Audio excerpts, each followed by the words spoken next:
কি নাম তোমাৰ? আমিনা বেগম। কোনখন স্কুলত পঢ়িছিলা? Moirabari English Academy. Moirabari English Academy. Result কেনেকুৱা হৈছে এইবাৰ?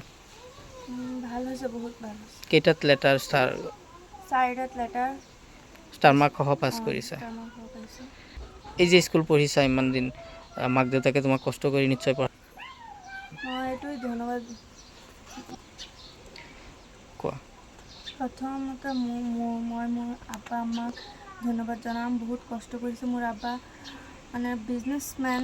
মোৰ আব্বা বহুত কষ্ট কৰি মোক স্কুলত পঢ়াইছে। পিছত মই মোৰ স্কুলৰ টিচাৰসকলক ধন্যবাদ জনাওঁ।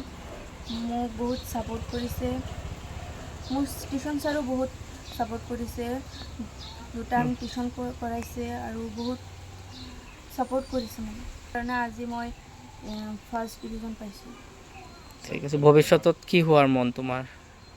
IAS হ'ব বিচাৰিছোঁ। IAS অফিচাৰ হ'ব বিচাৰিছা? ঠিক আছে। তোমাৰ গাঁওখনৰ নাম কি? মইৰাবাৰী। মইৰাবাৰী গাঁৱতে।